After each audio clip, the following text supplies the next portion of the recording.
title, they forced her to marry the beast Duke. She planned to poison him. He knew and drank it anyway, for her full story. The chandeliers of Berkeley Square Ballroom burned with 1,000 candles each flame, a witness to reputations forged or shattered. Beatrix Caldwell stood where respectability fractured into ruin, at the card room's threshold, her sunflower yellow silk, a bright provocation among the somber blacks and grays of men who wagered far more than coin. The crimson sash at her waist felt tight as a noose. She could smell beeswax melting cologne souring into sweat, and underneath it all the copper tang of her own fear coating her tongue. Her gloved hand slipped into her reticule, an innocent gesture retrieving lace perhaps. What emerged was folded paper. What her trembling fingers deposited into the Duke of Thornfield's wine glass was powder fine as ash from a funeral pyre. 4 heartbeats. She counted them against the hammering in her throat. What arrived instead of triumph was Sebastian Thornfield's head, turning with the unhurried weight of a wolf scenting prey. His attention locked onto hers across 3 conversations and a dowager's peacock plumes. The silver wolf head ring on his right hand caught candlelight a flash like steel clearing its sheath. "Do it properly, Miss Caldwell." Each word fell between them like a gauntlet thrown. Half measures mark cowards. He raised the glass, not in toast, in challenge. He drank deeply, throat-working as poison slid home. The ballroom's breath reversed the tide before the wave. A ladies' fan arrested mid-flutter. Someone laughed once too sharp, then choked it back. Sebastian set the empty crystal on green baize with the care of a man concluding an experiment. Insufficient to kill. His tone could have been discussing the weather. His gaze never left her face. Quite adequate to hang you, however. His knees buckled. The sound of a duke striking carpet should not have been audible over violins yet. In the crystalline silence, it cracked like a pistol shot. Beatrix's vision tunneled. Iron fingers seized her wrist, a chaperone's grasp, righteous and damning. Murderous. The word spread like flame through tinder, leaping from mouth to mouth, before anyone verified his pulse, before a physician could be summoned, before Beatrix could draw breath to speak. She had planned this across 6 desperate weeks. She had not planned for him to know. She had not planned for him to drink anyway. She had not, in any nightmare, imagined the way his eyes had held hers as poison touched his lips, not with fury, but with something that looked almost like permission. The chaperone's nails bit through silk to skin. Beatrix straightened her spine. If damnation was inevitable, she would meet it standing. Night swallowed Berkeley Square. In gulps of March cold and coal smoke, London burning itself warm. The carriage that extracted Beatrix bore no heraldry, only black lacquer and drawn curtains.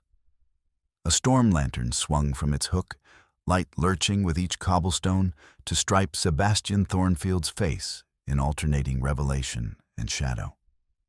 He lived, barely upright but breathing.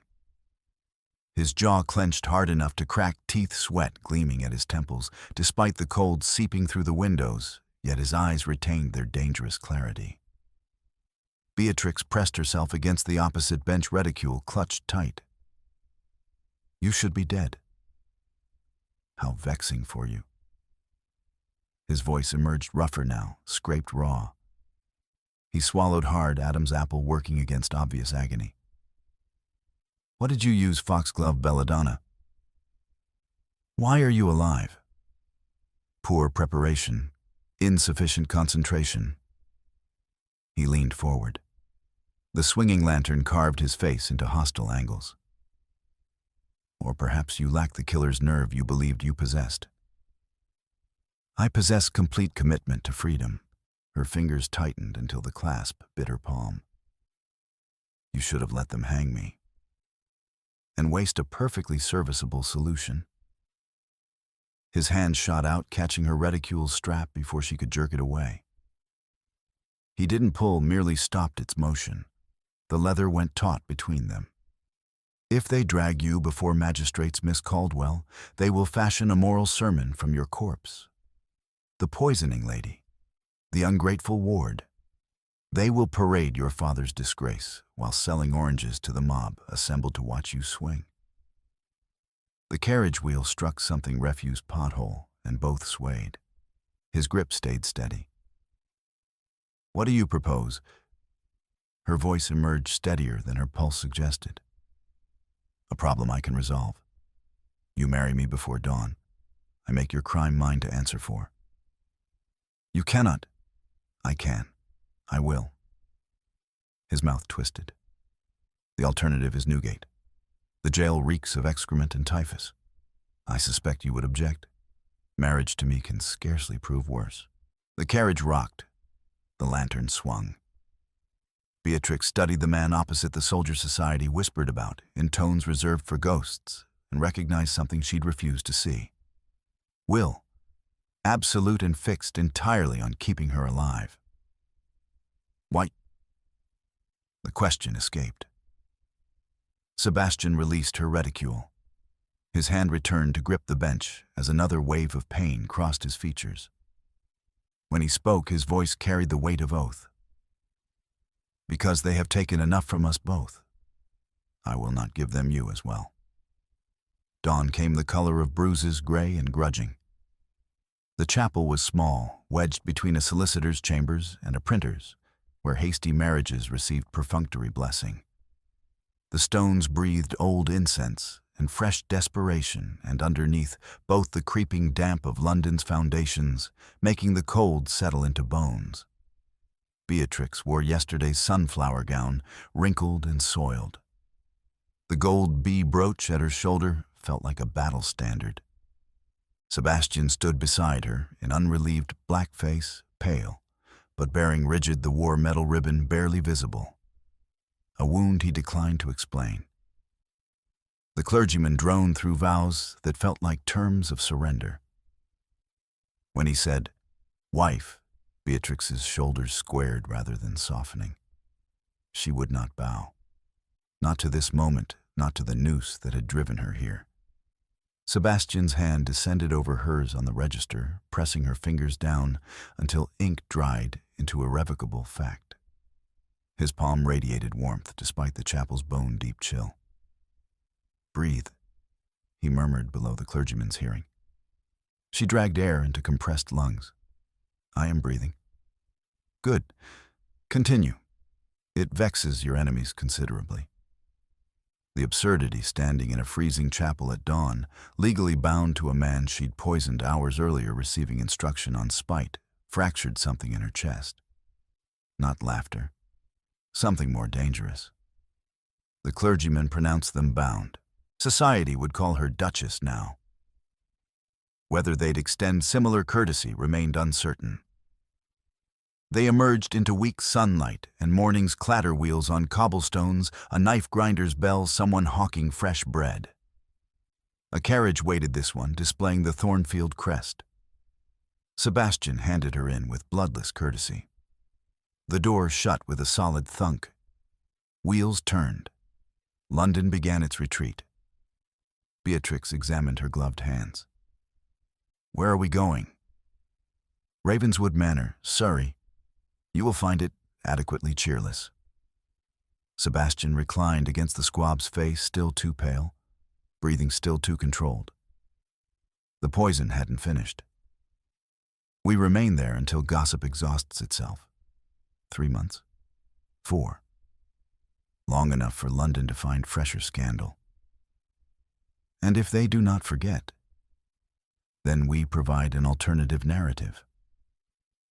His eyes opened, fixing on her. "You are no longer the poisoning lady, Miss Caldwell. You are the Duchess of Thornfield. Society may whisper, but they will whisper carefully." Her jaw hardened. "Do not mistake necessity for affection." "I would not dare, Your Grace." The title landed between them like a thrown blade. "We understand each other perfectly." The carriage rolled on. Behind them, London stirred to the tale. By noon it would be in every drawing room, by evening in print. But for now, in the rocking silence, Beatrix permitted herself one savage satisfaction. She was alive, free of the gallows, and still possessed a second dose sewn into her reticule. Marriage was merely war by other means. Ravenswood Manor rose from Surrey countryside like an indictment rendered in stone gray, sprawling severe. No welcoming torches, no assembled staff. Simply a great oak door opening to reveal a housekeeper whose expression suggested long abandonment of hope. "Your Grace." Mrs. Hartwell curtsied to Sebastian, then turned her attention to Beatrix, pausing for assessment before settling into professional neutrality. "Your Grace. This is the Duchess. Every courtesy. Her instructions regarding household management are to be obeyed. See to her accommodation." "At once, Your Grace." Beatrix crossed the threshold as though she'd chosen it. Ravenswood's interior matched its exterior, dark paneling, darker portraits, oppressive ancestral weight pressing down. A fire burned in the great hall, but accomplished little against the pervading cold that seemed to seep from the very walls.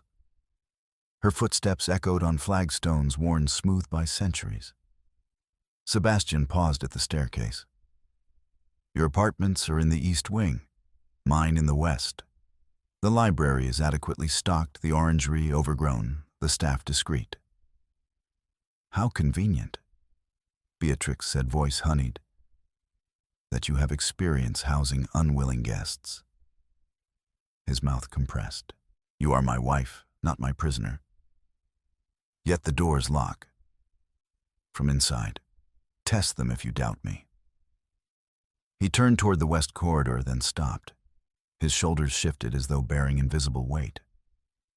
"Mrs. Hartwell will assign you a maid. Should you require anything, ask." "I require solitude." His jaw worked. He nodded without turning. "As you wish."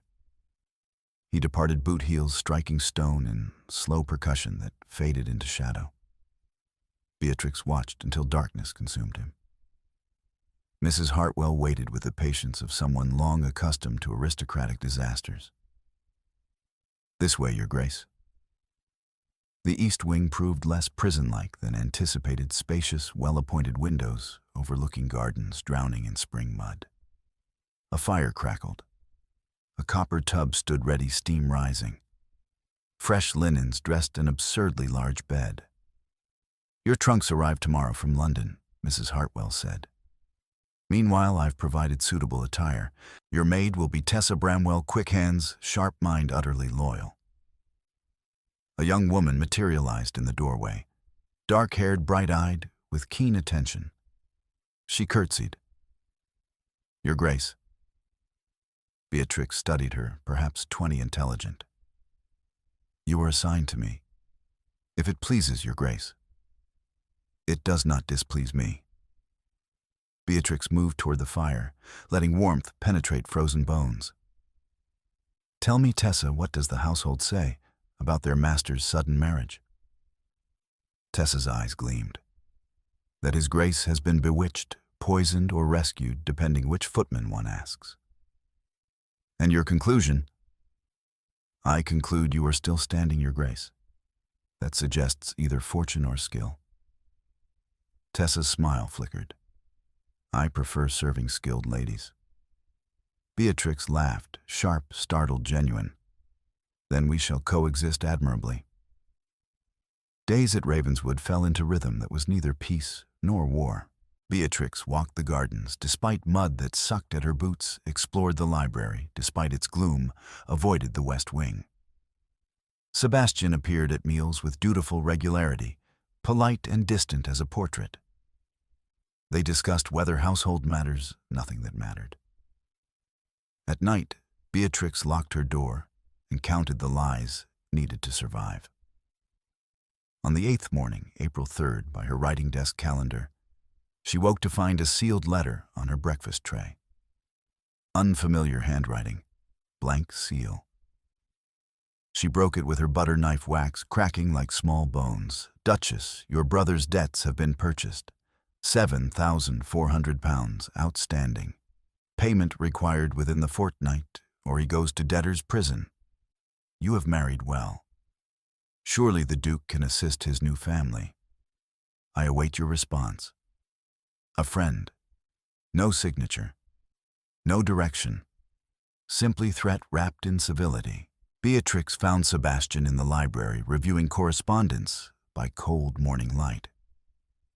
He glanced up as she entered, expression shifting from distant courtesy to sharp focus. "What has occurred?" She threw the letter onto his desk, hard enough that his inkwell jumped. "What is the price of family loyalty in your world?" Sebastian scanned it, each word absorbed with visible tension. Set it down with care that resembled barely restrained violence. "Who sent this?" "I neither know nor care. Will you pay?" His gaze cut to hers, hard enough to draw blood. "No." The word struck like a blow. Her breath arrested. "My brother has been gambling through London for 3 years. His debts are his responsibility." Sebastian stood moving around the desk. "If I pay this, another letter arrives within the week. Then another. They will bleed you dry. So I should let him rot in prison?" Her voice shook. "Let him die because you find it inconvenient. I find it catastrophic." His palm struck the desk, rattling everything. "This is extortion, not charity. They know you are vulnerable. They're testing how far they can push before you break." "Then let me break." The words tore from her throat, cracking across the library like shattering glass. "Let me pay the cost, but do not stand there calling it strategy when it is cruelty." Silence fell heavy and absolute. Sebastian's expression remained unchanged, yet something shifted behind his eyes' recognition.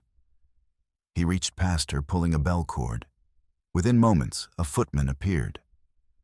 "Dispatch someone to London immediately. Fetch Mr. Yale Ward. Urgent ducal business. He comes at once."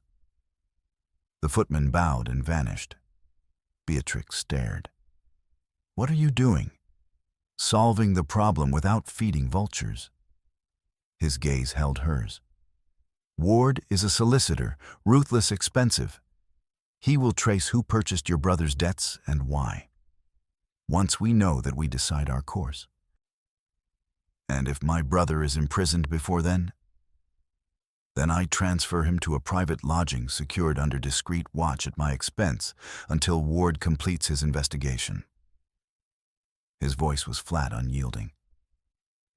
"But I will not be bled by anonymous cowards. Neither will you." Her throat constricted. She'd anticipated refusal. She'd prepared for coldness. Not this protection delivered like a command assistance wrapped in authority, a solution that acknowledged her desperation without indulging it. "You are insufferable." "Undoubtedly." He returned to his chair. "You may wish to prepare questions for Ward. He arrives by evening."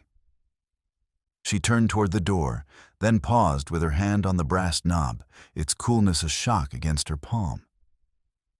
"Why did you drink the wine?" His hand stilled on his correspondence, quill suspended. For a long moment he didn't respond. When he did, his voice was quiet. "Because hanging you would have been wasteful." Yale Ward arrived with dusk and cold pragmatism, lean, dark-suited, ink-stained fingers that never stopped moving, eyes that registered everything. He spread documents across the library desk like a surgeon laying out instruments.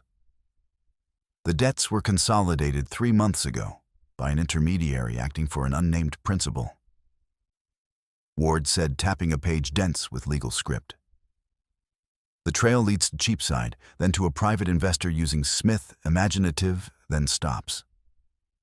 "Stops." Sebastian leaned forward.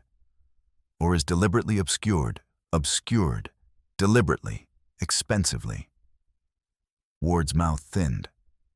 Whoever purchased these debts paid premium for anonymity. That suggests considerable resources or considerable malice. Possibly both. Beatrix's hands clenched in her lap. Can you uncover the actual name? Given time and appropriate incentive, yes.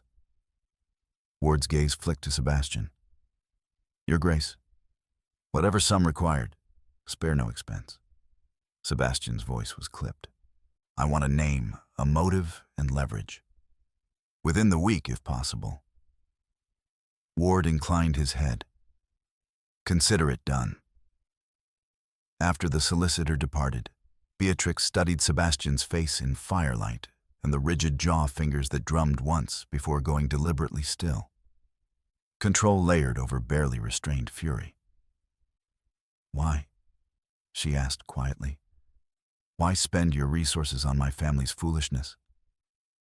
Sebastian poured 2 glasses of port with mechanical exactness, slid one toward her, lifted his own. Because they made it my concern by threatening you. Because I do not tolerate extortion. He paused glass halfway to his mouth. And because I made a vow at dawn in a freezing chapel, I intend to honor it. Beatrix stared at the port, at the way firelight turned it dark as dried blood, at the steady hand holding it without tremor. She thought of the second dose sewn into her reticule. She thought of the man who'd consumed poison for her and survived. She thought of the distance between hatred and something more complicated. I do not trust you. Good. Sebastian drank. Trust is costly. Reserve it for necessity. 3 days later, April 14th, the letter that arrived was not blackmail. It was invitation rendered in cream paper elegant script sealed with the Dowager Duchess of Langford's crest. Honoria Langford Society's supreme arbiter, whose approval could resurrect reputations and whose disapproval could bury them. Beatrix held the card as though it might ignite. She has invited us to dine. Sebastian glanced up from breakfast. Has she? Next week, London, an intimate gathering. Her eyes narrowed. This is examination. Indisputably. Sebastian returned to correspondence with infuriating calm. You are not obligated to attend. If I decline, she knows I am frightened. Are you? Her spine straightened. Terrified, which is precisely why I shall attend. Sebastian's mouth curved barely. Then we both attend, together. The words settled between them like an unasked promise. The week passed in preparations resembling arming for combat. Tessa worked miracles with gowns and jewelry, transforming Beatrix into a version of herself that appeared duchess-like and felt like armor. The sunflower gown was retired for emerald silk that made her skin luminous and her eyes dangerous. The gold bee brooch remained at her shoulder, defiance in miniature. Sebastian appeared on departure evening in unrelieved black. The war medal ribbon visible against his waistcoat, a deliberate choice, a public claiming. His attention traveled over her once. You resemble trouble. Good. She adjusted her gloves' kid leather butter-soft warm despite the trembling underneath. I intend to be. The carriage ride was silent, tense.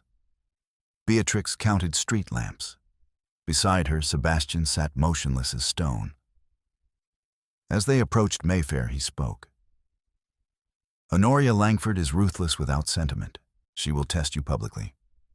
If you falter, she will cut you. If you impress her, she may tolerate you. Pause. Do not mistake tolerance for friendship. And if she cuts me, regardless.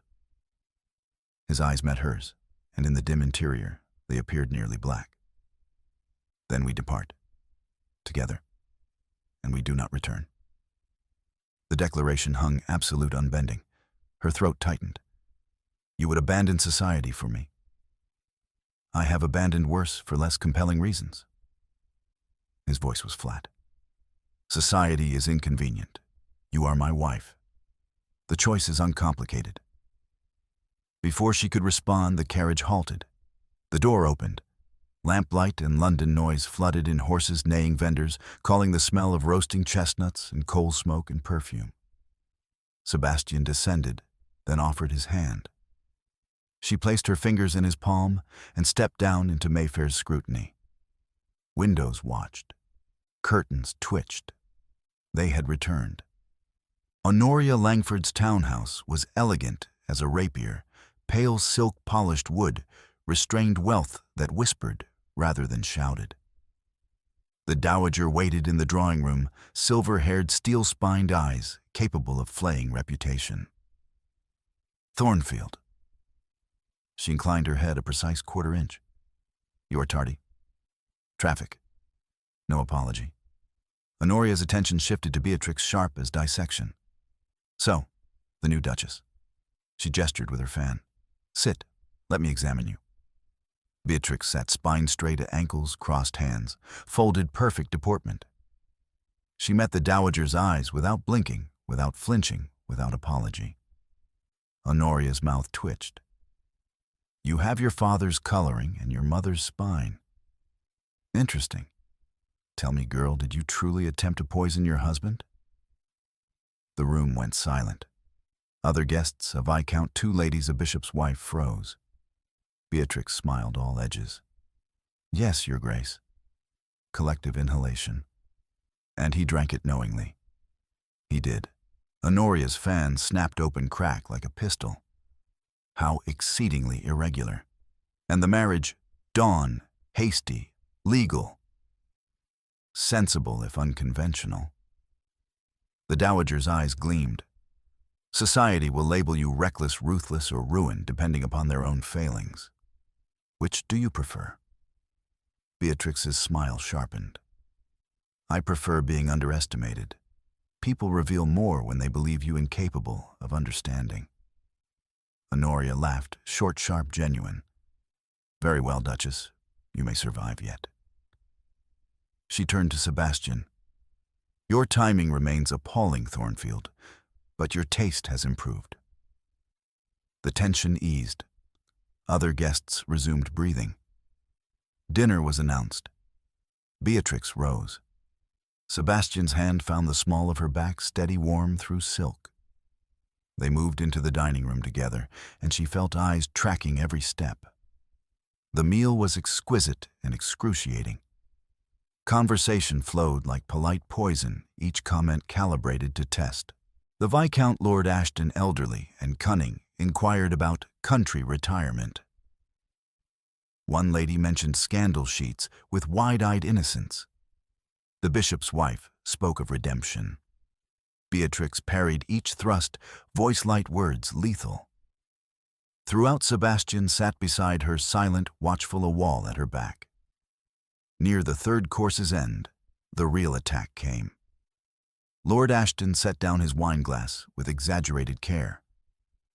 Tell me, Your Grace, do you find married life much altered from your previous circumstances? The table stilled. The meaning was transparent from ward to murderess to duchess. Her fingers tightened on her fork. I find, Lord Ashton, that married life offers significantly superior wine.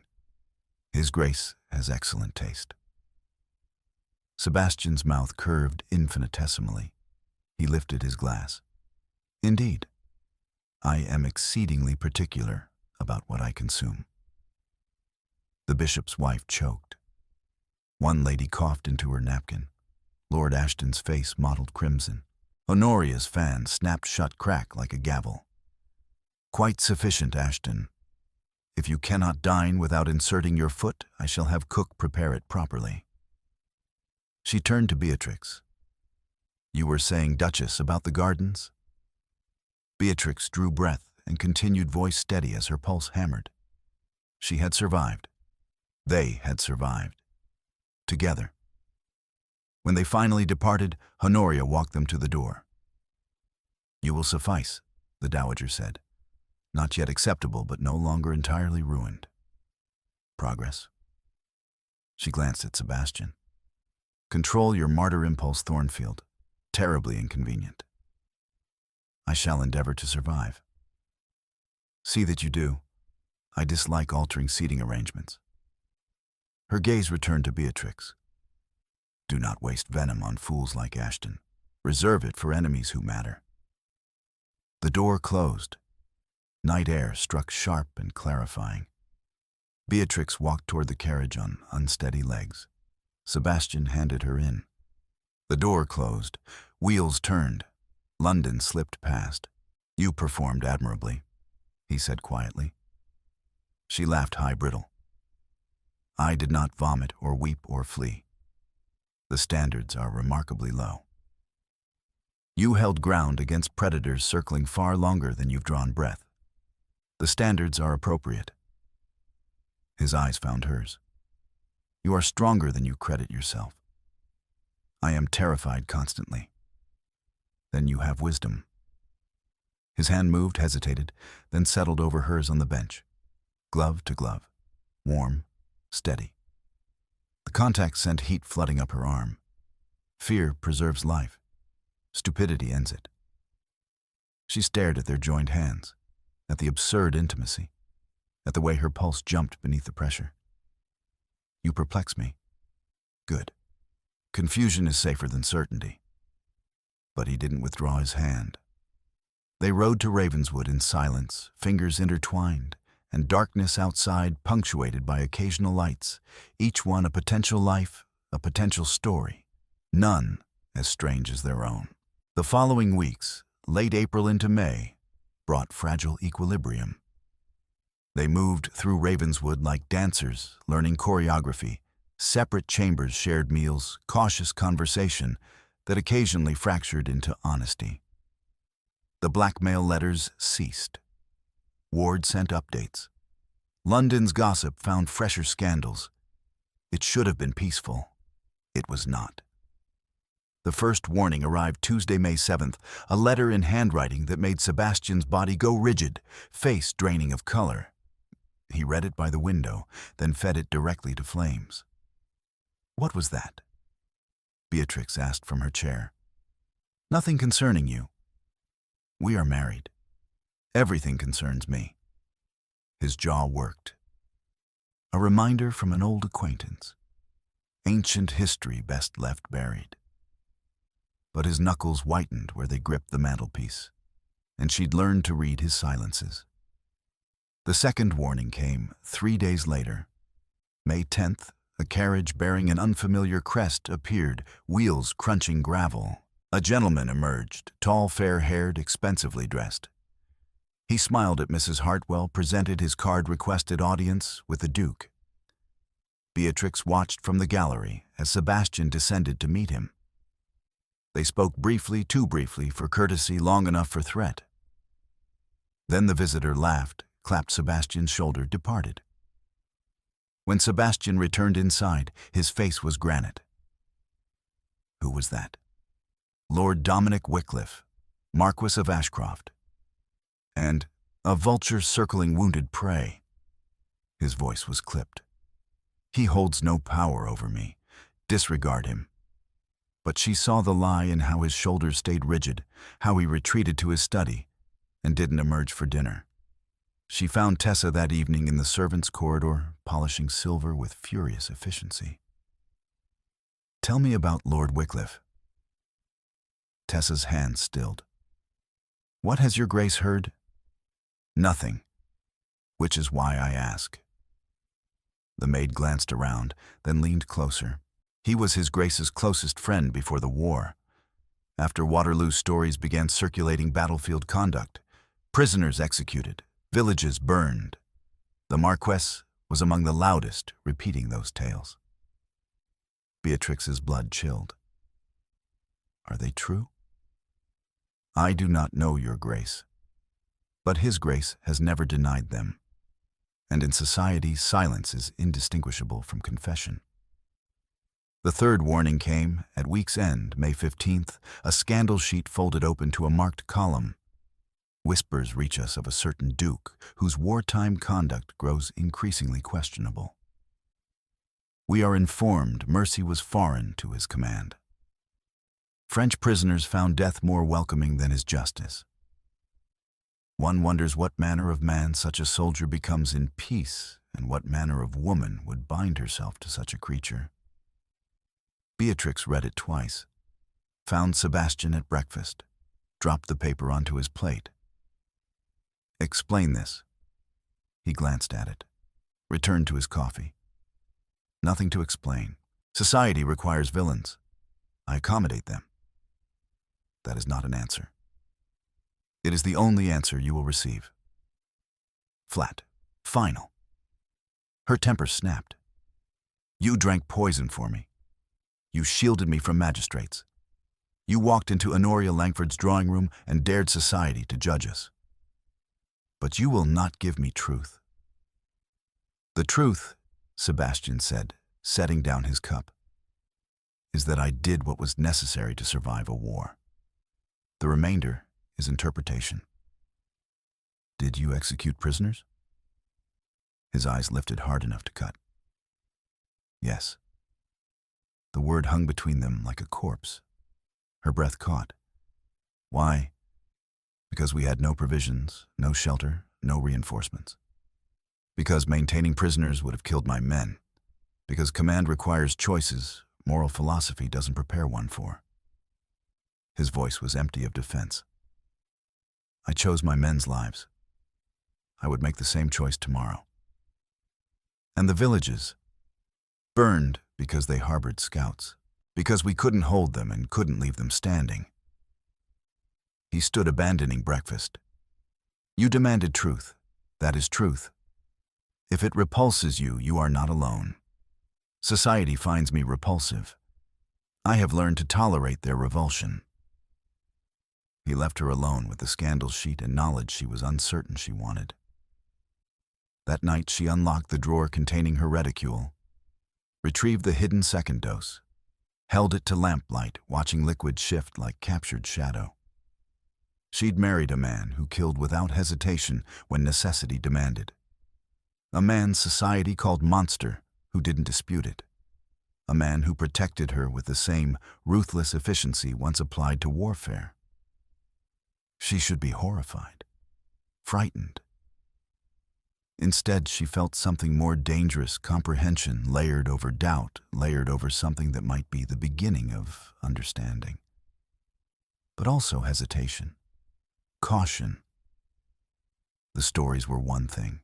The reality, the cold admission, the lack of remorse, the certainty he'd do it again was another. She didn't know this man. She'd married a stranger. Beatrix descended to the library near midnight, knowing he'd be there. She found him before the fire, staring into flames. "I do not forgive you," she said quietly. He didn't turn. "I do not require forgiveness. But I understand you better now. You survived the only way available, as have I. We are not the same. No. You killed for your men's survival. I attempted murder for my freedom." She moved closer, but kept distance 3 feet, perhaps 4. "But we are both what circumstances made us. Why are you here? Because I want you to understand something." She held up the second dose. "I could still use this. I have not surrendered because we spoke vows. I am watching, deciding." His mouth twisted. "How pragmatic. You taught me pragmatism. Do not fault me for learning thoroughly." For a long moment, they regarded each other. Two people bound by law and circumstance, scarred by history, armed with matching ruthlessness. Then Sebastian extended his hand palm up open. "Give it to me." "Why?" "Because if you decide to kill me, I want it deliberate, not convenient. Because I want to trust you, and trust requires risk." His gaze held hers. "Give it to me, Beatrix. Choose." Her fingers tightened on the vial. This was the moment. She could refuse, keep her weapon, or she could gamble. She stepped forward, placed the vial in his palm. Their fingers brushed brief electric. She felt his warmth, his pulse. Sebastian's fingers closed around the glass. He turned to the fire and dropped it in. Glass cracked. Liquid hissed. No more poison between us. Her throat tightened. Why? Because I prefer you dangerous and alive to safe and broken. Because you are the first person in a very long time who has chosen to understand rather than condemn. His fingers brushed her cheek. And because you are braver than you credit yourself. They stood there, fire crackling, burned poison, sending up final wisps. Beatrix felt her pulse everywhere, throat, wrists, everywhere their bodies nearly touched, but didn't. Felt warmth radiating from him. Felt something shifting inside her chest, not love, not yet. But the first crack in the armor she'd worn so long, she'd forgotten what lay beneath. This solves nothing, she whispered. I know. His voice was rough. But perhaps it is a beginning. She didn't kiss him. Didn't cross the final distance. Not yet. Not when doubt still whispered caution. But she nodded once, acknowledgement, perhaps even alliance, and left the library with her heart pounding and her defenses both weakened and strangely fortified. Behind her, Sebastian watched her go, and something that might have been hope flickered before discipline locked it away. Outside, beyond Ravenswood's walls, wheels turned. In London, Dominic Wycliffe sat in his study by candlelight, reading a letter that made him smile without warmth. On his desk lay documents, military records with questionable provenance, witness statements, legal petitions. And beside them, a small leather case containing something that would destroy the Duke of Thornfield more thoroughly than any scandal sheet, a marriage certificate dated April 2nd, 1816, bearing Sebastian Thornfield's signature and another woman's name, Eleanor Hartwell. The scandal sheet that appeared the following week, May 22nd, was worse. It named names, cited dates, included testimonies. The phrase, "the returned monster," appeared in bold print. Worse still, it hinted at evidence soon to be revealed that will shock even his staunchest defenders. By week's end, May 29th, 5 invitations had been withdrawn. Honoria sent a note managing the situation. Do not appear publicly until I send word. This is more serious than before. Beatrix watched Sebastian read the note without expression, then fold it. We should return to London, she said. Absolutely not. Hiding makes you appear guilty. Appearing makes me a target. His voice was hard. They want more than spectacle. They want complete destruction. Then they will manufacture it through your absence. She snatched the scandal sheet. They will say you fled. They will destroy us through your silence. His hand struck the desk, rattling everything. Let them attempt it.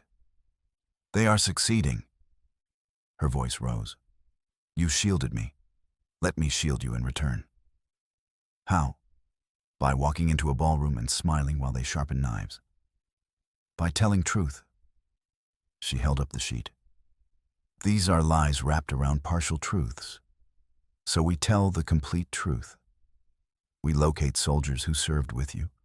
We obtain sworn statements. We make Wycliffe answer for his slander publicly. And if the truth is as ugly as the lies, then at least it will be honest. Her eyes blazed. I am weary of hiding. I am weary of men like Wycliffe writing our story. We face them, together, or we lose before the battle begins. He stared at her for a long moment, then pulled the bell cord. When the footman appeared, send for Yale Ward, immediately. Tell him to bring every military record regarding my service. Tell him I require character witnesses from my former regiment. He glanced at Beatrix. We go to war properly, together. Ward arrived within 2 days, May 31st, bringing documents and 3 grizzled veterans who looked uncomfortable in Ravenswood's elegant library. Sit. This is not tribunal, Sebastian said. The eldest Sergeant Hewitt scarred as old leather cleared his throat. Begging pardon, but it feels remarkably similar, sir. It will become one if we don't act first. Sebastian gestured to Ward, who spread papers. Lord Wycliffe is circulating accusations about my conduct during Peninsula and Waterloo campaigns. Executions, brutality, unnecessary violence. I need statements from men who were present. Hewitt's face darkened. That bastard was never within 100 miles of fighting. He was in Lisbon drinking wine while we bled in mud. Can you prove it? Aye, sir. Kept a journal. Names, dates, movements. His name appears nowhere in combat reports because he was never there. Ward's pen scratched. I'll need that journal, and testimonies from each of you regarding His Grace's conduct. The veterans exchanged glances. Then Hewitt spoke, voice rough with memory. His Grace did what he had to. No more, no less. War is not a gentleman's duel. When we took prisoners and had rations, he made certain they were fed proper. When we couldn't keep them without starving our own, he made it quick, clean, more mercy than the French showed our lads. His jaw worked. War is butchery, sirs. But His Grace was no butcher. He was a commander making impossible choices. The others nodded, and Ward's pen flew. Beatrix watched Sebastian, rigid shoulders, gaze fixed on middle distance, as if viewing ghosts. When the veterans finally departed, statements signed, he remained motionless. Sebastian, quietly, do not what? Do not attempt to absolve me. His voice was hollow. Hewitt is loyal, and loyalty reframes history. But the executions occurred. The villages burned. I gave those orders. And saved your men. She moved before him, close enough to touch, but not yet touching. You are not a villain simply because you survived. How can you look at me and not see a monster? Because I see a man who consumed poison to protect me, who paid my brother's debts without asking anything in return, who walked into Honoria's drawing room and refused to let me face judgment alone. Her hand lifted, hesitated, then settled on his cheek. The contact sent warmth through her palm. I see the man who burned my weapon and asked me to choose intention over convenience. That is not a monster. That is a man doing what he must to survive.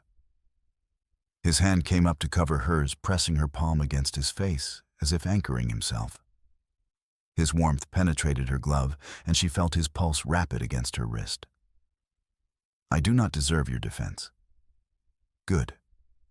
I do not deserve yours either. We are well matched in unworthiness. She leaned closer, breath warm against his mouth. Now cease wallowing, and help me plan how to destroy Dominic Wycliffe publicly. His laugh was startled, genuine, brief. Bloodthirsty creature. You married me. Suffer the consequences. They worked through the night, Beatrix, Sebastian, Ward building their defense. Hewitt's journal provided dates and locations. Veteran statements provided character testimony. Ward unearthed military dispatches that corroborated Sebastian's account. By dawn, with birds beginning chorus, they'd assembled a defense both devastating and irrefutable. The question, Ward said, rubbing ink-stained fingers, is where to deploy this. Court, Parliament. The scandal sheets. None of those. Beatrix looked up from drafting letters. We deploy it at Lady Ashford's ball. Both men stared. The ball is June 10th, Sebastian said slowly. 18 days. It will be the premier event of the season. Everyone will attend. Precisely, including Wycliffe. Beatrix's smile was sharp enough to draw blood. We make him answer before the very society he tried to turn against you. Publicly, undeniably. With evidence he cannot refute. We don't merely defend, we attack. Ward's eyes gleamed. Extraordinarily risky. If it goes poorly, you will be ruined beyond recovery. If we do nothing, we're already ruined. We simply die slowly instead of fighting. She looked at Sebastian. We gamble everything on a single night. Do you trust me? His gaze searched hers. Then he smiled, fierce, feral, genuine. Implicitly. Then we go to war. But that night, as Beatrix prepared for bed, Tessa brought troubling news. The 3 weeks before Lady Ashford's ball, early June through the 9th, became escalating threat and physical danger. On June 2nd, Beatrix's brother sent an urgent letter someone visited. Asked pointed questions about you and the Duke, about the marriage, whether it was voluntary or coerced, whether you appeared frightened. He was persistent. He left Lord Dominic Wycliffe's card. Sister, I fear he means you harm. Please be careful.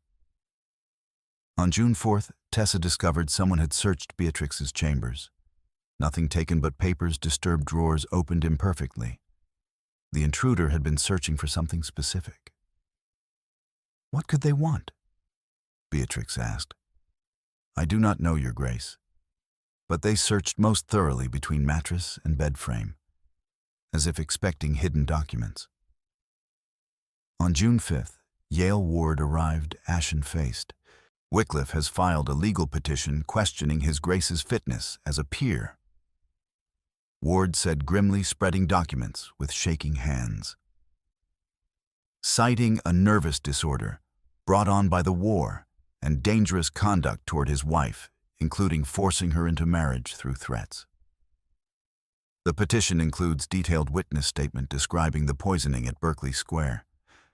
But there is significantly worse. Worse, Sebastian's voice was deadly quiet. He has obtained a document. Ward extracted a paper with trembling hands. A marriage certificate, dated April 2nd, 1816, bearing Your Grace's signature and another woman's name, Miss Eleanor Hartwell. The room went utterly silent, except for the mantel clock's ticking. Beatrix felt the floor tilt. What are you saying? I am saying. Ward continued in clinical voice that barely concealed horror, that if this document is proven authentic, your marriage to the current Duchess is legally invalid. You were already married when you wed her. This constitutes bigamy, a serious criminal offense. That is impossible. Sebastian's hand slammed down cracking wood. I have never been married. I have never met anyone named Eleanor Hartwell. Nevertheless, the document exists, and I must tell you. Ward's voice dropped. I have examined it. The signature appears genuine. The seal appears authentic. The clergyman's signature matches parish records. If this is forgery, it is masterful. Beatrix felt ice flooding her veins. This cannot be real. I wish I could say otherwise, Your Grace. Ward's expression was grim. But Wycliffe threatens to present this at Lady Ashford's ball publicly. If he succeeds in establishing its authenticity before witnesses, the consequences are catastrophic. Your marriage would be declared void. You'd lose all legal protection as his wife. He'd be accused of bigamy, a criminal offense carrying imprisonment and permanent loss of title. And Wycliffe has positioned himself through legal maneuvering to claim Ravenswood through receivership, while His Grace is incapacitated. Beatrix sat heavily. This is madness. Surely we can prove it's forged. The problem, Ward said with visible reluctance, is that elements may not be entirely forged. The signature. He pulled out comparisons. I've compared it to His Grace's genuine signatures from that period. The similarity is nearly perfect. Sebastian looked as though he'd been struck all color draining. I did not sign this. I did not marry anyone. I was... He stopped, going even paler. You were what? Beatrix asked, though dread made her voice barely audible. I was in hospital. April 2nd, 1816. St. Bartholomew's. recovering from Waterloo wounds, shrapnel fever.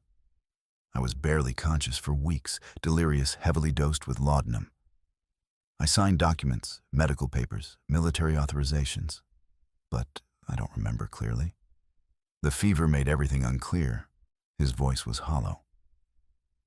If someone obtained my signature on a document during that period, when I was insensible, they could have filled in whatever details they wished afterward.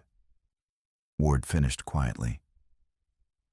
Creating a document that appears legally binding with a signature genuinely yours, because it is yours just attached to fraudulent content. Beatrix felt as though drowning. So Wycliffe manufactured a prior marriage to destroy ours? More than destroy it. Ward's expression was grave. He manufactured a prior marriage to a woman who, according to parish records, died 6 weeks later from consumption, conveniently leaving no widow to deny the marriage, but conveniently creating a legal tangle that could take years to resolve, during which you'd exist in complete legal limbo, vulnerable to every sort of attack. This isn't merely about reputation, Sebastian said slowly, horror dawning. This is about rendering us defenseless. If our marriage is invalid, Beatrix has no legal standing, no protection, no rights. If I'm accused of bigamy and declared unfit, I have no legal authority. We become easy prey. Beatrix felt panic rising. What can we do? Ward set his jaw. We find evidence the document is forged. We locate the real Eleanor Hartwell, or proof she never existed. We obtain hospital records proving His Grace's condition. And we do this before the ball in 8 days. Because if Wycliffe presents this publicly, and we cannot refute it immediately. He didn't finish. Heavy silence broken only by the clock. Finally, Sebastian spoke, voice hard. Then we have 8 days to save everything. The following days, June 5th through 9th, passed in desperate investigation. Ward worked without sleep tracing parish records. Tessa was dispatched to London to question hospital staff from 1816. Beatrix combed through Sebastian's papers. Slowly, piece by piece, they found discrepancies. On June 6th, Ward discovered the ink was a formulation not available until 1817. On June 7th, the clergyman whose signature appeared on the document confirmed he'd never performed any marriage for the Duke. His signature book from April 1816 showed no such entry. Most damning, on June 8th, Tessa returned with hospital records and the attending physician himself, elderly but sharp. The Duke was delirious for weeks, Dr. Pemberton confirmed, spreading medical records. Fever from infected wounds, heavily dosed with laudanum. On April 2nd, specifically, he was barely conscious, certainly not capable of understanding legal documents. I have detailed notes because his case was serious. We feared losing him. He did sign several documents that day at military officials' request medical authorizations, nothing more. I remember because his signature was nearly illegible from laudanum's effects. That is how they did it, Ward said with excitement. They obtained one of those authorizations, perhaps stole it from hospital records, and traced his signature onto the marriage certificate or attached the signature page to new content. The signature is genuine because it is your signature. But the document is entirely fraudulent. Can we prove this at the ball? Beatrix asked. If we bring Dr. Pemberton hospital records, ink analysis, and the clergyman. Ward's smile was sharp. We can destroy Wycliffe's entire case publicly, but we must be prepared for him to fight. He won't surrender easily. Sebastian's expression was dangerous. Then we ensure he has no choice. But there was one final piece discovered on June 9th evening, the night before the ball, that changed everything. Tessa found it tucked into a book's spine, a letter unsealed in Wycliffe's handwriting. It was addressed to someone named Magnus Ravenswood, and it outlined the entire conspiracy once the plan proceeds as outlined. The forged certificate is complete and appears authentic. Thornfield's signature is genuine, taken from hospital records I obtained through bribery.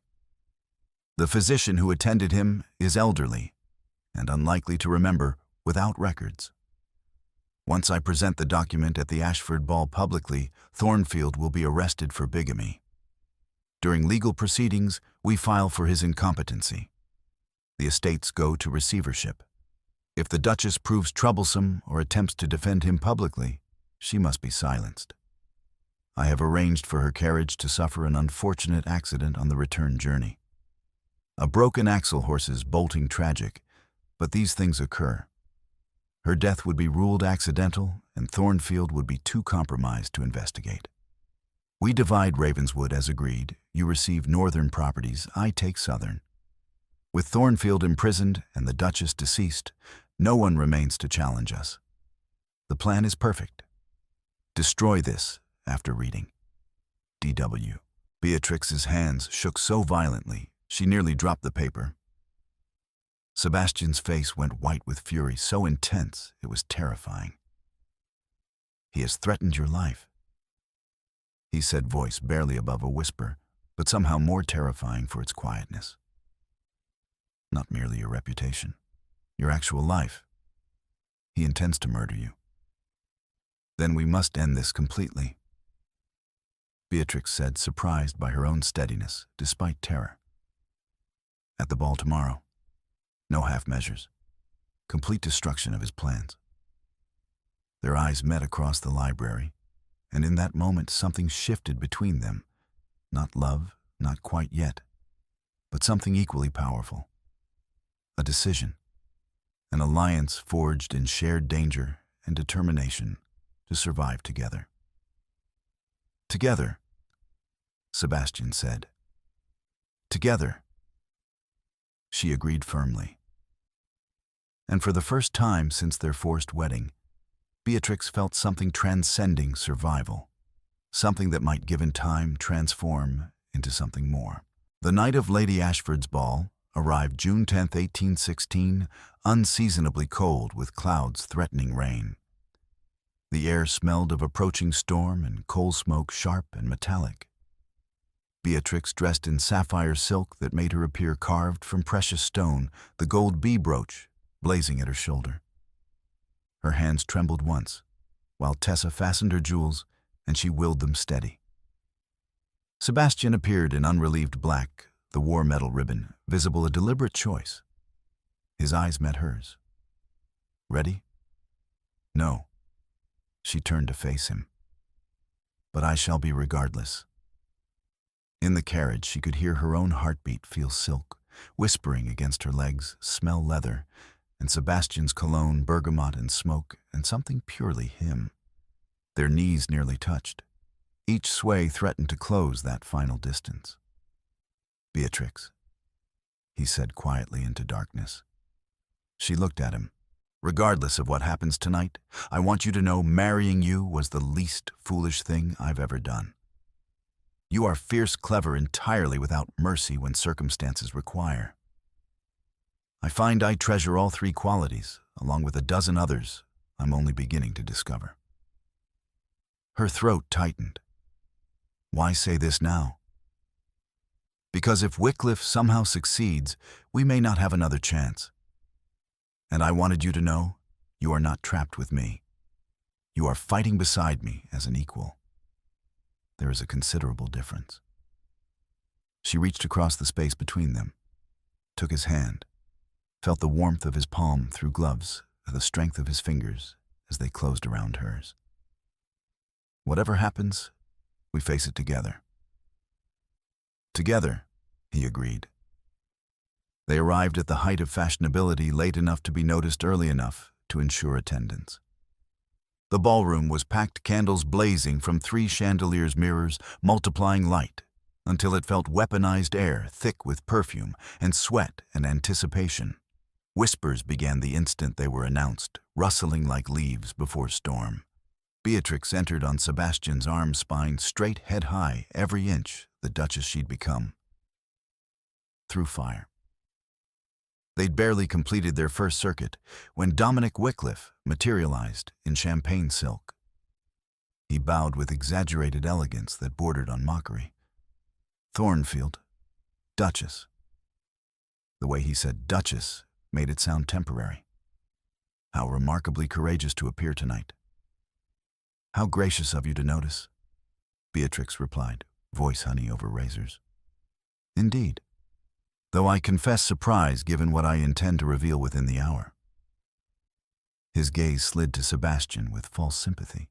"Tell me, Thornfield, does your current wife know about Eleanor, about your previous marriage? Or have you deceived her as thoroughly as you deceived poor Eleanor?" The crowd was gathering now, like vultures. Beatrix felt 100 watching eyes. "I know about your forgery," Sebastian said, voice mild but eyes lethal. "If that's what you mean." Wycliffe's eyebrows rose theatrically. "Forgery. This is a legal marriage certificate properly executed bearing your signature authenticated by experts. I have it here." He produced the document with a flourish. "Dated April 2nd, 1816, 6 days before your supposed marriage to the current claimant to the title." Gasps rippled through the crowd like wind through wheat. "You married Eleanor Hartwell on April 2nd. Wycliffe continued clearly. "Then, when she conveniently died 6 weeks later, you married again without properly disclosing your prior marriage. That constitutes bigamy, Thornfield, a criminal offense carrying imprisonment and forfeiture of title." Murmurs grew louder. Fans fluttered. Gentlemen exchanged significant glances. "It is also completely false," Sebastian said with absolute clarity. "The document is genuine, the signature authenticated by 3 separate experts. I have witnesses. You have a forged document built on a stolen signature." Beatrix cut in sharply. "And we have proof of your fraud." Yale Ward materialized from the crowd. In his hands was his leather portfolio. Behind him came 4 men, an elderly physician, a clergyman, the sallow-faced footman, and another gentleman. "Lord Wycliffe," Ward said, voice carrying full legal authority. "You have presented a marriage certificate dated April 2nd, 1816. I have here multiple forms of evidence demonstrating its fraudulent nature." But before Ward could continue, Wycliffe interrupted sharply. "Multiple forms of evidence, or multiple forms of desperation. Really, Ward, this is quite transparent." "Dr. Pemberton," Ward said smoothly, gesturing to the elderly physician, "was His Grace's attending physician at St. Bartholomew's Hospital during this period. Doctor, please describe His Grace's condition on the date in question." The elderly doctor stepped forward. The Duke was in no condition to marry anyone. He was severely delirious with fever from infected wounds, under heavy laudanum, barely conscious for more than a few minutes at a time. "I have my medical notes here." He held up a leather-bound journal. On April 2nd, specifically, he was not of sound mind for any legal proceedings. He did sign several medical authorizations that day, but he was certainly not capable of understanding a marriage ceremony. "A convenient story?" Wycliffe said quickly, his smile tightening. "Easily rehearsed for tonight's performance, but the document speaks for itself." "Then let us speak of the document," Ward interrupted. "I have here the stationer's sworn testimony about the ink alongside the paper's watermark. The formulation was not commercially available until 1817, a full year after the supposed marriage." "That proves nothing." Wycliffe's voice rose slightly. "Documents are often transcribed later for preservation. And I have Reverend Ashworth," Ward continued relentlessly, "who supposedly performed this marriage. Reverend, did you marry the Duke of Thornfield to Eleanor Hartwell on April 2nd, 1816? "I did not," the clergyman stated firmly. I have never performed any marriage ceremony for His Grace. My signature book from April 1816 is here." He held up the ledger. "Every marriage I performed is recorded. No such entry exists." The crowd's murmurs shifted from scandal to confusion to dawning understanding. "Then how is your signature on the certificate?" Wycliffe demanded, but his composure was visibly cracking. "Because someone traced it from another document," Ward said coldly. "Just as they traced His Grace's signature. The entire certificate is fabrication." "This is absurd." Wycliffe's voice lost its smoothness. "I have witnesses who will testify." "You have co-conspirators," Sebastian said flatly. "And we know who they are." He gestured, and Ward produced another document, the letter Tessa had found. Ward began reading aloud. "Magnus, the plan proceeds as outlined. The forged marriage certificate is complete and appears authentic. Thornfield's signature is genuine, taken from hospital records I obtained through bribery." As Ward read, describing the entire conspiracy, including the planned accident for Beatrix, the ballroom erupted in open exclamations. Several ladies gasped audibly. Wycliffe's face had gone from flushed to ashen. "That letter is itself a forgery, another of their fabrications." "It is in your handwriting," Ward stated, "sealed with your personal seal. And this gentleman," he gestured to the footman, "is your footman who carried that letter personally and has agreed to testify." The footman nodded nervously. "It's all true. Lord Wycliffe dictated it to me. I kept the original as insurance. He's been planning this for months." "You conspired to forge legal documents," Sebastian said, voice cutting through chaos. "To defraud a peer and to commit murder. Not from principle, but from greed. Because you wanted my estates and were willing to destroy lives to actually end a life to obtain them." Wycliffe's eyes darted around the ballroom, seeking support, finding nothing but hostile faces. His hand moved, reaching into his coat, and suddenly metal gleamed in candlelight. A pistol. Screams erupted. The crowd surged backward in panic. Wycliffe raised the weapon and pointed it, not at Sebastian, but at Beatrix. Time slowed. "You should have stayed quiet." Wycliffe hissed, facade shattered. "You should have been grateful and kept silent. But you had to interfere. You had to fight. You had to—" Sebastian moved. Faster than thought, he stepped between Beatrix and the pistol, his body becoming shield. The shot was deafening, a crack that seemed to shatter air itself. Beatrix smelled gunpowder, sharp and acrid, making her eyes water. Heard the collective gasp of 200 throats. Sebastian staggered but didn't fall, though his hand went to his left shoulder where blood was beginning to bloom through white linen like a crimson flower opening in rapid time-lapse. His face went white, but his eyes remained clear-focused, absolutely furious. "You just shot a peer before 200 witnesses," he said, voice remarkably steady, despite blood now dripping from his fingers. "I believe your credibility regarding my mental instability has been thoroughly demolished." Two military gentlemen surged forward and seized Wycliffe's arms, wrenching the pistol away. Wycliffe struggled violently. "This is not over," he shouted, voice breaking. "You think you've won. There are others. Magnus Ravenswood has resources. He will hang beside you for conspiracy to murder." A new voice cut in with absolute authority. The crowd parted to reveal Honoria Langford. Beside her stood two men in Bow Street runner's uniform. "I took the liberty of inviting the authorities," Honoria continued. "Given the rather dramatic evidence Mr. Ward shared with me yesterday. Gentlemen, I believe you have multiple crimes to investigate: forgery, fraud, conspiracy, threats of murder, and now attempted murder before several hundred witnesses. Do take Lord Wycliffe into custody, and I've already dispatched men to locate this Magnus Ravenswood. I believe he's attempting to flee to Dover." The runners moved forward. Wycliffe was hauled from the ballroom, still shouting protests no one was listening to. Then slowly, someone began to applaud. One of the military gentlemen, an older general. Another joined, then another. Scattered applause spread, not universal, not overwhelming, but present. A public declaration of support.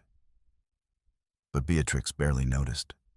Her hands shook so violently she couldn't make them stop. She reached for Sebastian, who was still standing despite blood spreading across his shoulder. "You were shot. You need a physician." "Flesh wound." His voice was steady, but face alarmingly pale. "I've survived worse." "You stepped in front of a pistol for me. You could have been killed." "Yes." His eyes met hers, and despite pain, there was something fierce and tender in his expression. "Did you imagine I would do otherwise?" Dr. Pemberton pushed through the crowd. "Your Grace, sit down before you fall. That wound needs binding." Sebastian was guided to a chair. The doctor began working with brisk efficiency. Beatrix knelt beside him, despite impropriety, despite the watching crowd. Her hand found his uninjured one, gripping tight. She could feel his pulse, rapid but strong, beneath her fingers. Could see the pain he was controlling. Could see the way his eyes kept finding hers, as if reassuring himself she remained unharmed. "You are a fool," she whispered fiercely. "Undoubtedly." He managed something resembling a smile, despite agony. "But I am your fool now. Irrevocably." Something cracked open in her chest, something that had been locked and frozen. Heat flooded through her, making her breath catch her vision blur with tears she refused to shed publicly. She leaned forward and pressed her forehead against his uninjured shoulder, breathing him in cologne and gunpowder and blood, and something underneath that was purely him. "You cannot die," she said fiercely. "I absolutely forbid it." "Then I shall endeavor to obey." His good hand came up to cradle the back of her head, fingers threading through her hair, warm and steady and alive. "For you, I shall endeavor to obey any command."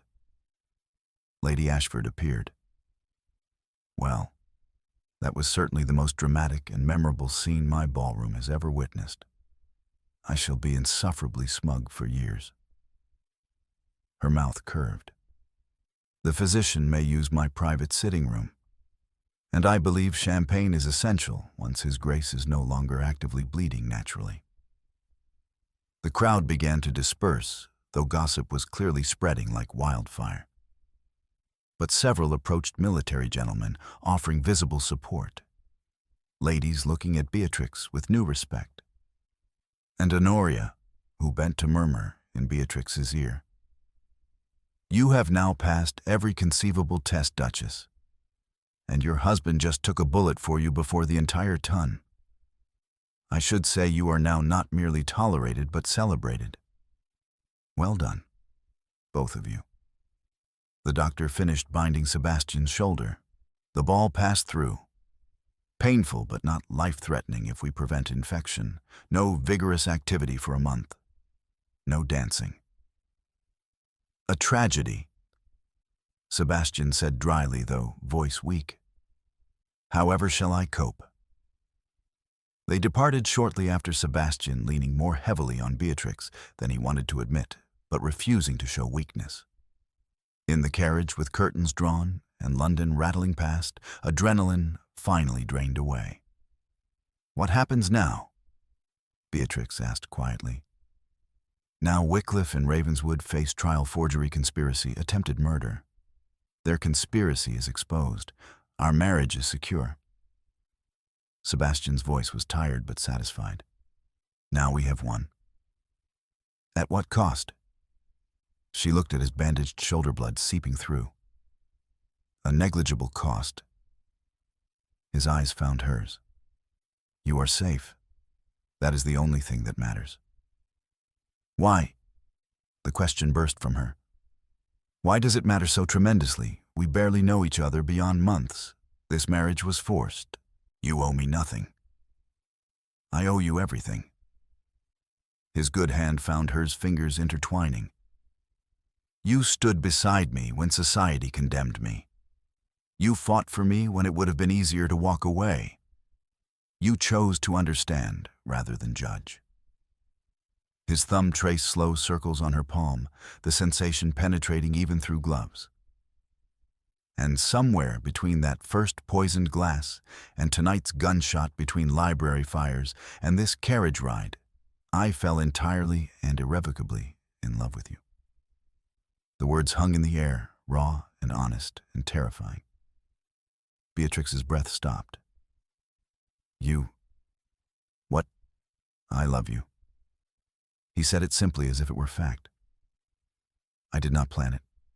I certainly didn't want it. Initially, love is inconvenient and dangerous and makes one do foolish things like stepping in front of pistols. But there it is. I love you, Beatrix. I will love you if you return it or if you do not. I will love you regardless. But I wanted you to know. She stared at him, this man who'd consumed poison for her, who'd burned her weapon, who'd stood between her and a bullet without pause. This man who killed in war and protected in peace, who was called monster, and who'd proven himself human in all the ways that mattered. I think, she said slowly, voice shaking, that I might love you as well. I did not want to. I tried not to. I told myself it was impossible to love someone I barely knew, someone society condemned, someone who'd seen and done terrible things. She laughed, brittle and bright. But somewhere between that poisoned glass and tonight's chaos between arguments and alliance, you became the person I trust most in the world. And I believe that might be love. Sebastian's expression transformed pain, giving way to something incandescent. Say it again. I love you. The words felt strange, new, terrifying, absolutely true. I love you, Sebastian Thornfield. Against all reason and wisdom, completely. He pulled her closer, awkwardly given his injury, but with unmistakable intention. She came willingly, closing the final distance.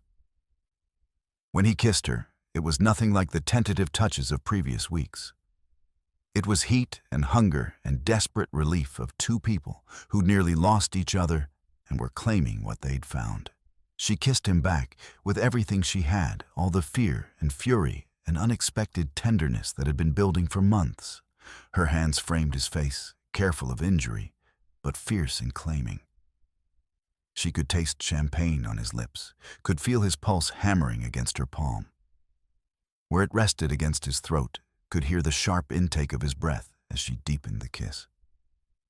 When they finally separated, both breathless, she remained close, forehead pressed to his breath, mingling. This is highly irregular, she murmured. We have made irregularity an art form, he replied, voice rough. No, why stop now? They rode to Ravenswood in darkness, bodies pressed, close hands intertwined.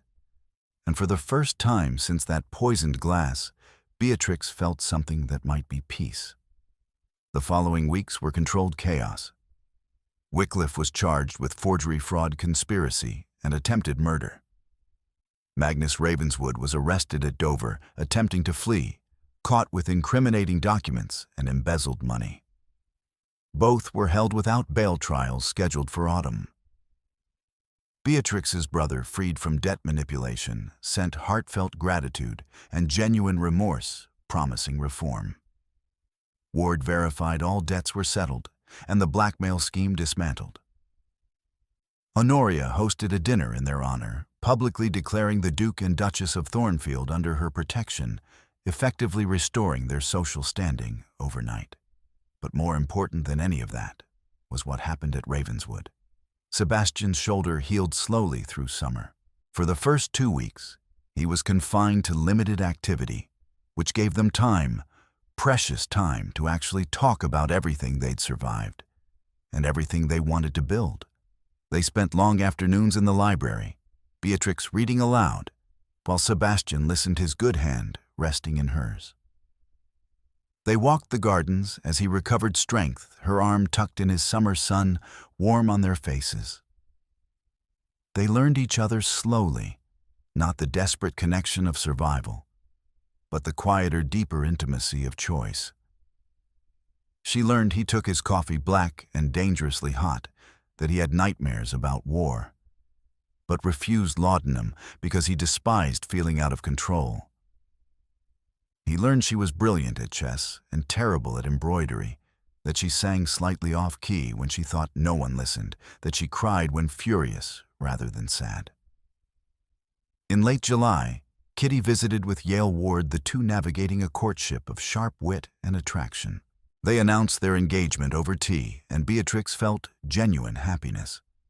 By August, Sebastian was recovered enough to resume normal activities.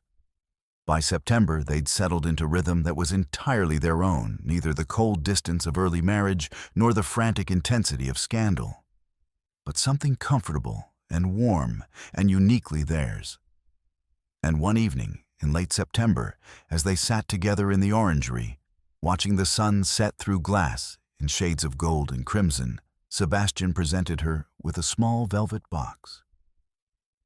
"What is this?" she asked, though she suspected. "Open it." Inside was a ring, not the formal duchess's ring with its heavy diamonds, but something simpler and more beautiful, a gold band set with a single emerald surrounded by tiny seed pearls. It caught sunset light and glowed like captured fire. "It was my mother's," Sebastian said quietly. "Not the formal jewelry that goes with the title. This was hers personally, given to her by my father, not at their obligatory wedding, but years later when they'd built something genuine." He took the ring from the box. "I want to marry you again. Not because we must, not because society demands it, but because we choose it. Because I choose you, Beatrix, every day for the rest of my life." Her vision blurred with tears. "We are already married." "I know.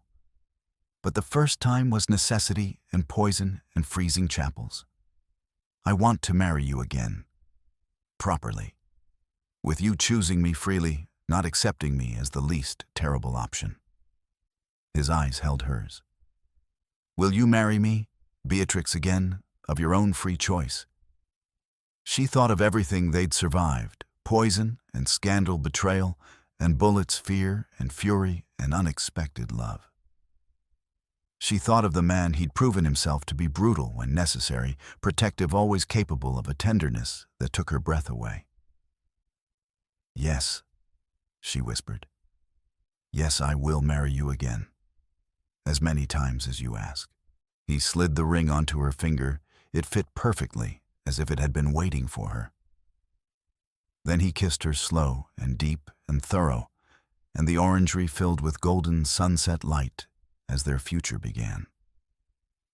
They remarried in October in Ravenswood's small chapel before genuine friends who'd proven themselves. Honoria Ward and Kitty married themselves. Now Tessa, the veterans, Dr. Pemberton, and a handful of others. The ceremony was short and simple and infinitely more meaningful than the first. When the vicar pronounced them married this time, Beatrix felt the words settle into her bones like truth. Afterward, walking through Ravenswood's gardens with autumn painting leaves in gold and crimson, Sebastian took her hand and said simply, "Thank you." "For what?" "For giving me poison and giving me life in equal measure. For choosing to stay when you could have fled. For loving me despite considerable evidence suggesting you should not." He smiled that rare, genuine smile. "For being precisely who you are." She stood on her toes and kissed him there in the garden, with autumn's sun warm on their faces. "Thank you for drinking the poison despite knowing. For protecting me at every turn. For being ridiculous enough to take a bullet. For being exactly who you are." By November, Beatrix began noticing changes, missed courses, morning nausea, exhaustion sleep didn't cure. When the physician confirmed what she'd suspected, she felt terror and joy in equal measure. She told Sebastian that evening in the library fire, crackling between them. He went very still when she spoke the words. "A child," he repeated quietly. "Yes. Due in late spring or early summer." She held her breath. Then his face transformed from shock to wonder, to something almost like fear. "Are you well? Is everything safe?" "The physician says I am perfectly healthy." He crossed the space and dropped to his knees before her chair, his hands coming up to frame her still flat abdomen with gentleness that made her throat tighten. "A child," he said again, voice breaking. "Our child. Our child." She confirmed, her hands covering his. "Are you pleased?" He looked up, eyes bright with unshed tears. "I am terrified beyond measure, and more pleased than I have words to express." He pressed his forehead against her stomach. "Thank you. For this. For everything." She threaded her fingers through his hair, holding him close, and felt something settle the final piece of a puzzle she hadn't known she was assembling. This was what they'd built from poison and scandal and desperate choices of family. A future. A home. Winter passed quietly at Ravenswood. Sebastian became absurdly protective as Beatrix's pregnancy progressed, insisting she not lift anything heavier than a teacup, fretting over her health with intensity that was both touching and occasionally infuriating. She tolerated his fussing with amused patience, understanding it for what it was, love expressed through worry. In January, Ward and Kitty had their first child. In February, both Wycliffe and Ravenswood were convicted and transported to Australia, never to return. The threat was ended completely and permanently. Spring arrived with a rush of green. Gardens exploded with color, the orangery filled with citrus blossoms. And on a bright morning in late May, just over a year after that fateful ball, Beatrix went into labor. It was long and difficult and terrifying. Sebastian refused to leave despite the physician's protests, holding her hand and letting her squeeze until she thought she might break his fingers. When the pain was worst, he talked to her stories about the war and his childhood and their future, just to give her something to focus on beyond the agony. And finally, as dawn light began filtering through windows like hope made visible, their daughter was born, small and red-faced and screaming with impressive fury.